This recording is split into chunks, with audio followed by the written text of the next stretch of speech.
Hey guys, this is Team Mystic Owls and our captain Michael Soper. And he's going to show you the deck list for Invoked Dogma. Any shout outs? Shout out to Trent. There was a card that was in my side deck today that was incredibly clutch in one match, so when we get to there I'll give him a double shout out. Other than that, Team Hern Hay, great bunch of guys, loaned us some equipment for our filming today, but we're also just great opponents to play against. Yeah. Watch the stream. And time for the deck. Cool. So I was playing Invoked Dogma, so first engine, Invoked, 3 Aleister, 3 Meltdown, Terraforming to Search Meltdown, 2 Invocation. Pretty stock standard ratios. I wouldn't play any different. I mean, you only ever want to play 1 Invocation, but just the possibility of a rogue random DD Crow or some sort of card that could banish it from the graveyard is enough to warrant playing 2. And there were quite a few times that came up that just hard drawing the Invocation was just enough to play through the negate on Aleister or just push the game. So you happy with the current engine for the Invoked? Yeah, I wouldn't change changes? the ratios on Invoked. Nah, it's pretty good. Over here, and then next thing, we were playing Dogmatika. So 3 Nadir Servant, dump a card from extra to grave, search any of your Dogmatika cards. How often did the effect to add back from graveyard come up? In Top Cut, one of the matches today, I added back a Maximus that let me push for game. So I think I had the Winder, Ecclesia, and a Fleur, but I managed to add back the Maximus for another body just to push for lethal. Next up, 3 Ecclesia, just searches out your Dogmatika cards, be it Fleur or Maximus or Punishment.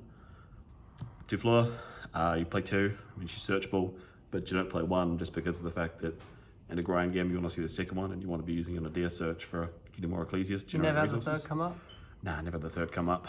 I mean, it's bricky enough as it is. Like if you open with Fleur, she's the worst out of all the Dogmatika cards to actually open with because you can't start a play with her. She doesn't put any extra deck monsters in grave to let you search or make interruptions and that sort of thing. One that is really good for coming up though is the Maximus. Ideally you want to be searching Maximus off Ecclesia if you want to be pushing for the Shadowll play. So generally if you have both Invoked and Dogma engines, you'll summon your Aleister, you make Almirage and a Gardener, and then you'll banish the Almirage for Maximus to summon, and then do certain things. It's 50-50 as to whether or not you want to actually activate the Maximus effect, because some players today were playing things to play around with it and others weren't. Generally decks like Dragon Link, they don't really have any flex spots to actually dump anything that can punish you in your turn, so no Natess, they don't play Omega to shuffle back whatever gets stumped, not neg. But against the decks that do play counters for it, it can come up sometimes. But there is another card coming up in the text that actually plays around pretty well when they do certain things like that. Then onto the traps, the Dogma engine, 2 Punishment.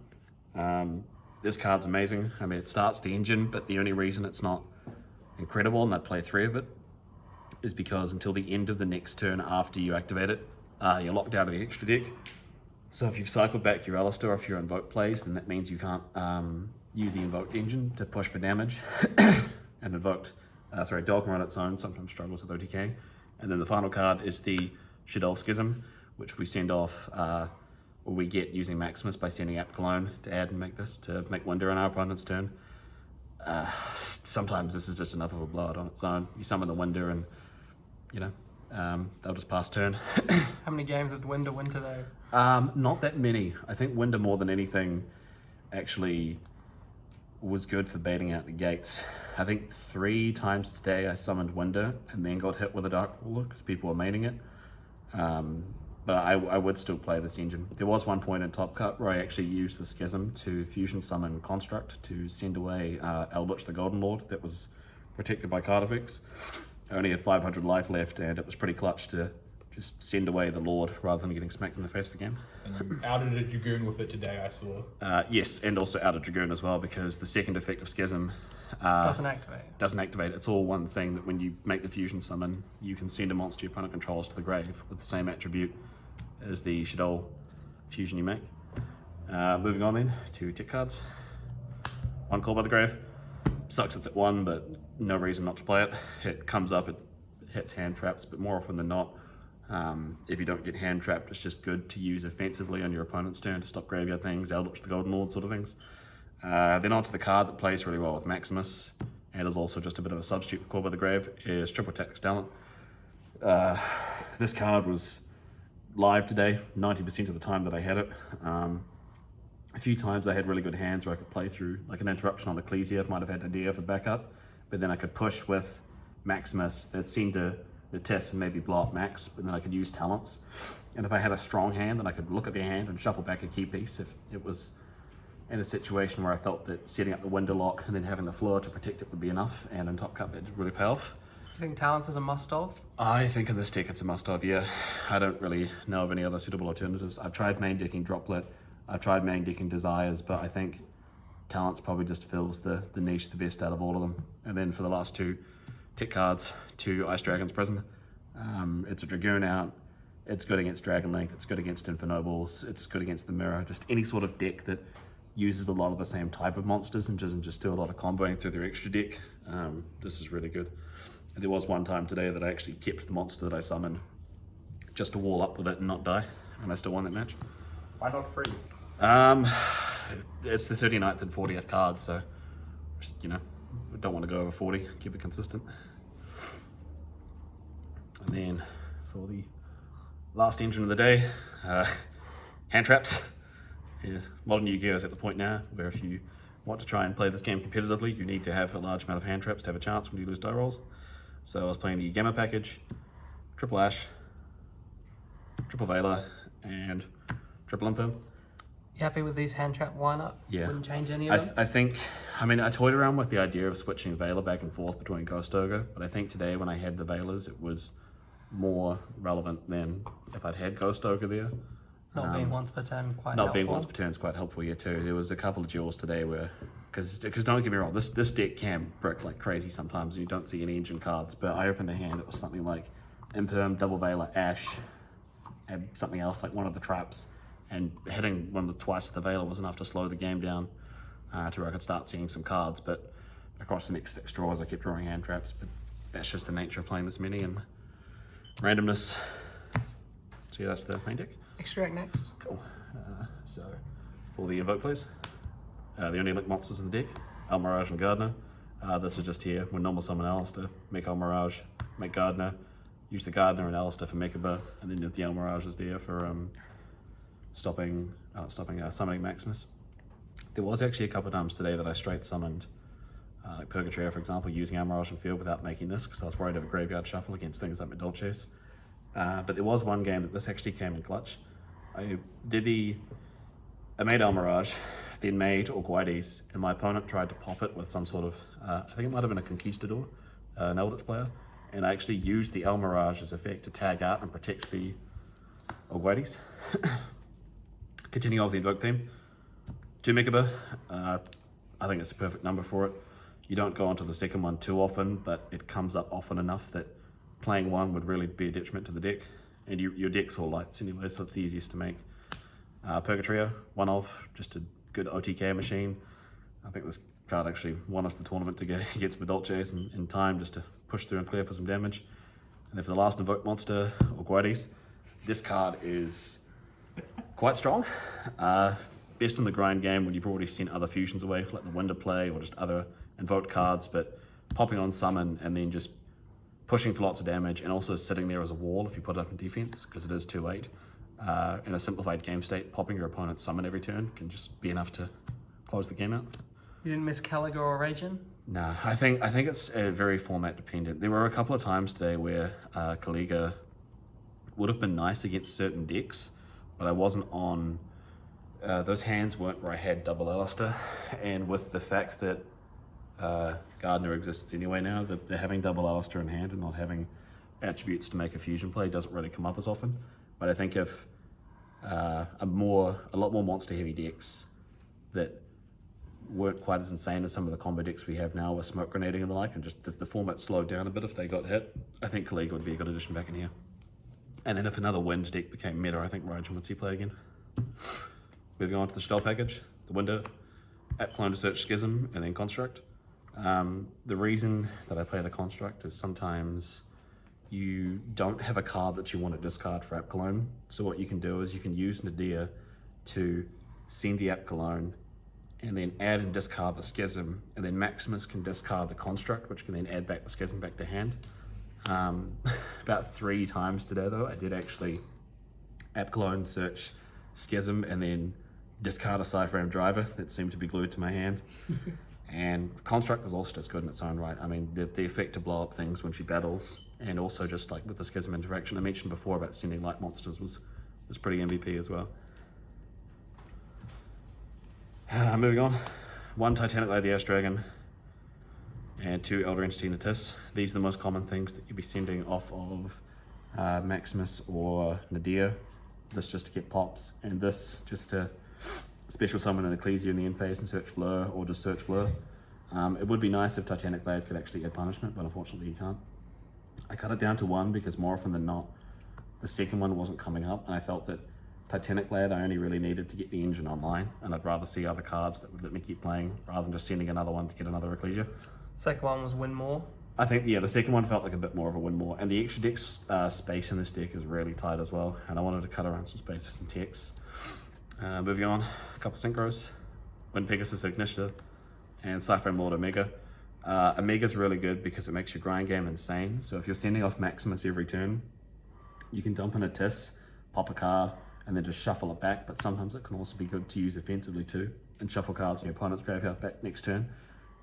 Like I shuffled back some Eldritch spells and traps so they couldn't manage to search the next turn, and Wind Pegasus is just good to have sitting there as a bit of a deterrent if your opponent's going to pop your stuff, and sometimes they miss it in grave.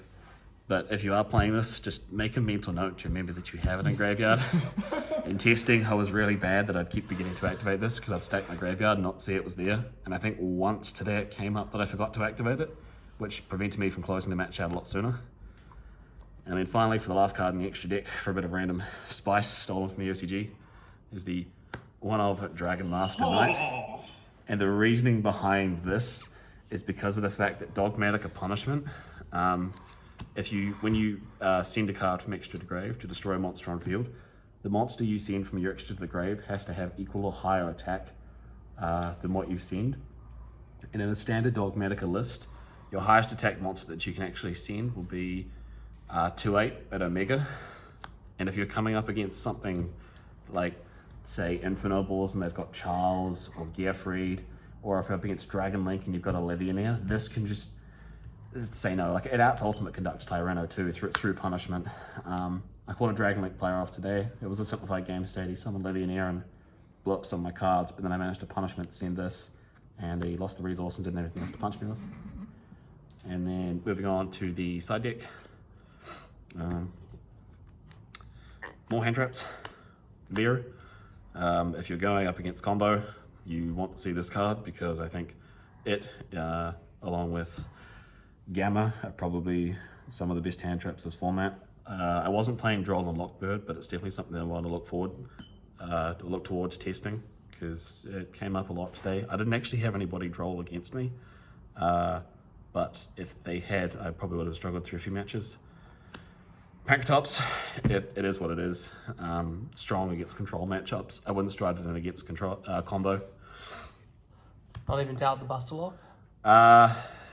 It depends if they're playing the Buster Lock or not. Like, hopefully your hand traps are enough that you can stop them from getting towards Buster Lock. But this really just depends as to whether or not I wanted to side this in, or side in for something like Droplets, and then go on the assumption that I could Droplets their field and have a monster to start punching over the Savage. Harvey's Feather Duster. This is what the shout out to Transfer. This card was insanely clutch today. I saw it once today, and it won us our 4th round match just against an Eldritch player. I think I ashed his Nadir, and then maybe Gammed his normal summon. He set 3 and passed, and we had about a minute left on the clock.